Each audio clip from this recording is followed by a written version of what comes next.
या ठिकाणी वर्ग 10वी या विद्यार्थ्यांचा निरोप समारंभाचा कार्यक्रम या ठिकाणी आपण आज आयोजित केलेला आहे। या निमित्ताने आपण आज या ठिकाणी सर्वजण आपण जमलेलो आहोत। तर 10वीचे जे विद्यार्थी आहेत त्या विद्यार्थ्यांसाठी क्लासेस मधला हा शेवटचा दिवस। जरी त्या ठिकाणी तुम्ही फिजिकली क्लासेसमध्ये राहणार नाही, परंतु ज्यावेळेस ज्या क्लासेसच्या आठवणी आहेत त्या आठवणी तुमच्या आयुष्यामध्ये कधीही विसरणार नाहीत। अशा प्रकारच्या आठवणी क्लासेसच्या तुमच्या मनामध्ये राहत असतात।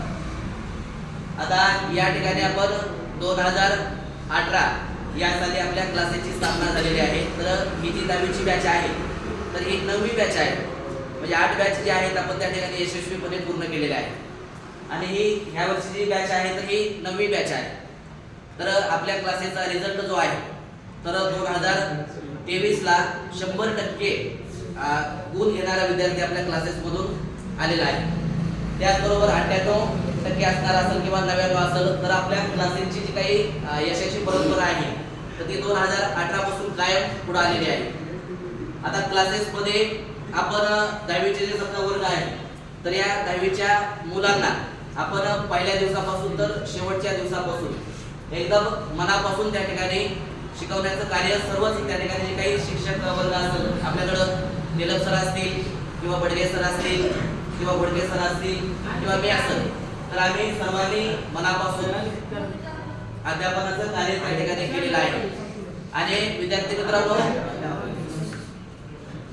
10वीचे जे विद्यार्थी आहेत त्यांच्यासाठी सगळ्यात महत्त्वाची गोष्ट म्हणजे आपण सर्व जो काही सिलेबस आहे तो सर्व सिलेबस आपण पूर्ण केलेला आहे। केलाय का नाही? आवाज येत आहे का? तर 10वीचा जो काही अभ्यासक्रम आहे तो सर्व आपण त्या ठिकाणी यशस्वीरित्या पूर्ण केलेला आहे। त्याचबरोबर आपण रिव्हिजन सुद्धा घेतलेला आहे। तर तुमचं त्या ठिकाणी एकच कार्य आहे की तुम्ही त्या ठिकाणी रिव्हिजन करणं गरजेचं आहे।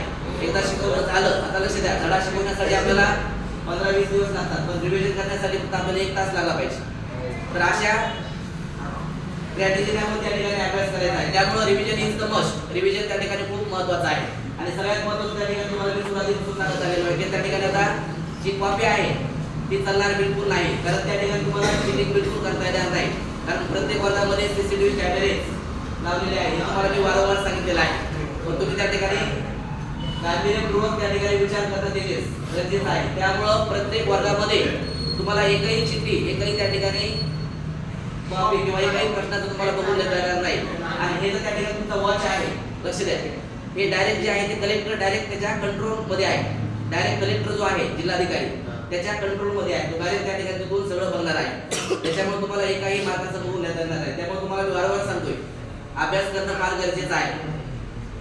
आता या इथून पुढे त्या ठिकाणी कधीच कॉपी चालणार नाही। त्यामुळे नवीनचे विद्यार्थी जे असतील त्यांनी सुद्धा ही गोष्ट लक्षात ठेवायची आहे की कॉपी नावाचा प्रकार बिलकुल चालणार नाही। कॉपी बिलकुल क्लासेसमध्ये नाही आणि शाळेमध्ये तर बिलकुल तुम्हाला बोर्डाच्या परीक्षेमध्ये कशी चालणार नाही। त्यामुळे आपण चांगली सवय लावायची, जेवढं दररोज शिकवलेलं आहे तेवढं त्या ठिकाणी आपल्याला परफेक्ट आलं पाहिजे। आणि 10वीचे विद्यार्थी जे आहेत याची लक्ष द्या, आता आपल्या वर्गामध्ये बरेच असे विद्यार्थी आहेत की ते 95+ जाऊ शकतात, परंतु त्या ठिकाणी रिव्हिजन करणं, गांभीर्यपूर्वक त्या ठिकाणी पेपर सोडवणं गरजेचं आहे। आणि पेपरमध्ये एवढं काही प्रेशर घ्यायचं नाही, कारण एक्झाम जो आहे तो त्या ठिकाणी आपली लाईफ नाही, हे लक्षात ठेवा। Exam is not the life, actually it is the part of life. Exam मध्ये त्या ठिकाणी आपलं लाईफ नाही, कारण तो लाईफचा एक भाग आहे। त्यामुळे जास्त प्रेशर घ्यायचं नाही, डोकं शांत ठेवायचं, डोकं एकदम शांत ठेवायचं। प्रत्येक प्रश्न जो आहे त्याची ओळख तुम्हाला आहे, कारण प्रत्येक प्रश्नाचा सराव असेल, प्रत्येक लाईन टू लाईन एक डेफिनेशन तुम्हाला 10 वेळेस 20 वेळेस सांगितलेलं आहे, पण त्याचं गांभीर्य तुम्हाला ते लक्षात आलं पाहिजे। प्रत्येक शिक्षकाने तुम्हाला मनातून तळमळीने शिकवलेलं आहे, तर शिक्षकांची तळमळ जी आहे तुम्ही ती लक्षात घेतली पाहिजे। आणि 10वीचे विद्यार्थी जे आहेत त्यांनी आता तुम्हाला 8-10 दिवस आणखी आहे, एकही मिनिट, एकही सेकंद वाया घालू नका, कारण ते तुम्हाला या गोष्टी मी सांगत आहे त्यावेळेस तुम्हाला नंतर कळत, वेळ निघून गेल्याच्या नंतर तुम्हाला तर त्या ठिकाणी 10-12 दिवस आहेत, एकही मिनिट, एकही सेकंद तुमचा आता वाया नाही गेला पाहिजे। प्रत्येक विषयाची रिव्हिजन झालीच पाहिजे। प्रत्येक धड्यामध्ये प्रश्न असतील, मधले काही क्वेश्चन्स असतील, तुम्हाला आतापर्यंत आपण जेवढ्या परीक्षा घेतल्या त्या प्रत्येक परीक्षेचं त्या ठिकाणी आकलन करा। याच्या व्यतिरिक्त दुसरं काही येणार नाही, तेच येत असते। तुम्हाला वारंवार सांगतो जे तुम्हाला परीक्षेमध्ये देत आहे, जे तुम्हाला मी होमवर्कला दिलेला आहे सगळ्या गोष्टी तेच असतात. एवढं काय त्या ठिकाणी असं काही अवघड नाही, काही नाही. पण त्या ठिकाणी तयारी करणं खूप गरजेचं आहे. तर 10वीचे विद्यार्थी जे आहेत त्यांना परत एकदा तुमच्या SSC बोर्डाच्या परीक्षेसाठी हार्दिक हार्दिक शुभेच्छा देतो. संसार कोचिंग क्लासेस मार्फत. परत त्याचबरोबर त्या ठिकाणी जेवढे काही आपल्याकडे शिक्षक वर्ग आहेत त्यांच्या मार्फत तुम्ही त्या ठिकाणी यशस्वीरित्या 10वीचं वर्ग जे आहे त्या ठिकाणी उत्तीर्ण व्हायचं आहे आणि 90+ मिळाले पाहिजे. सगळ्यांना 10वीचे जेवढे आहेत सूरज लक्षात व्यवस्थित त्या ठिकाणी पेपर सोडवायचा आहे आणि रिव्हिजन करण्यासाठी मात्र विसरायचं नाही. नेहमी त्या ठिकाणी आता रिव्हिजनसाठी वेळ द्यायचा आहे. लक्षात एवढं बोलून त्या ठिकाणी मी थांबतो. धन्यवाद.